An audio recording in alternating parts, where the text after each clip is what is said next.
అందరికీ నమస్కారం. మీనాకుమారి చదలవాడ.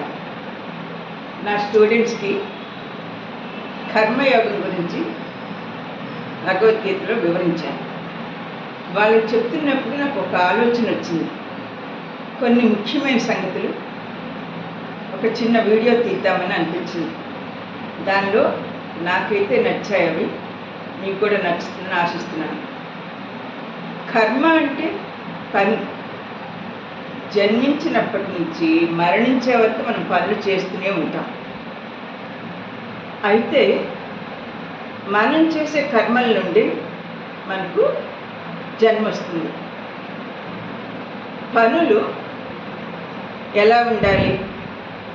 మనం చేసే పనులు సత్ఫలితాలను ఇవ్వాలంటే సత్కార్యాలు చేయాలి.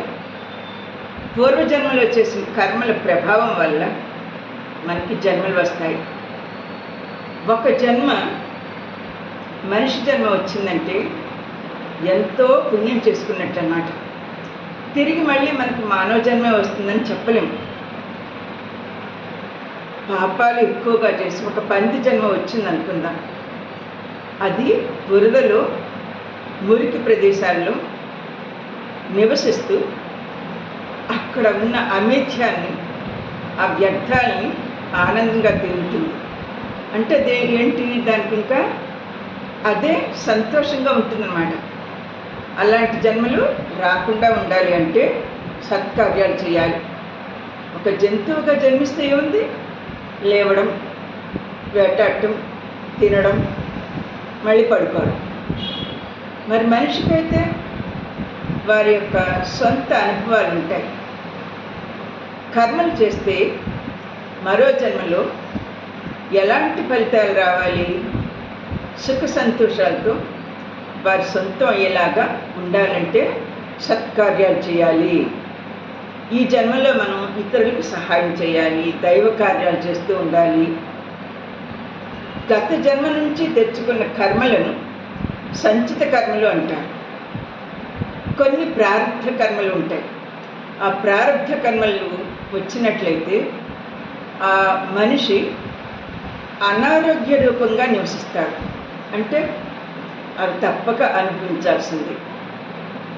మనం ఇంట్లో దేవుడికి పూజ చేశాము, భగవంతుని శ్రద్ధగా ఆరాధించాము. అప్పుడేమవుతుంది? ఆ తర్వాత మనకి మనసులో ఒక దైవిక తత్వం, ఒక ప్రశాంతత ఏర్పడుతుంది. ఆ తర్వాత మనం ఏం చేస్తాం? ఆఖరిలో ఆత్మ ప్రదక్షిణ నమస్కారం చేస్తాం. ఆత్మ అంటే భగవంతుడు. ప్రతి మనిషిలో ఉండే దేహమే దేవాలయం, ఆత్మే భగవంతుడు. అంతవంత ఇమే దేహ నిత్యస్తోక్త శరీరణ. అంటే ప్రతి జీవిలో కూడా పరమాత్మ నివసిస్తాడు. మనం ఎవ్వరినీ అవహేళన చేయకూడదు, తోచినంత సహాయం చేయాలి. మంచి పనులు చేద్దాం, సత్ఫలితాలు పొందుదాం. మనం చేసే ఈ ఫలితాలను బట్టి మనకి జన్మ వస్తుంది. కాబట్టి ఈ విషయాలు గుర్తుపెట్టుకోవాలి.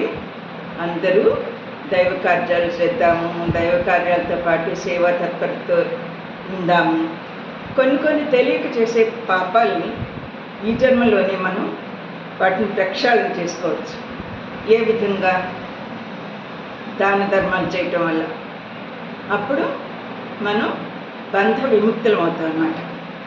మీకు నా వీడియో నచ్చినట్టయితే లైక్, షేర్ అండ్ సబ్స్క్రైబ్. ధన్యవాదాలు. మీనాకుమారి చదలవాడ.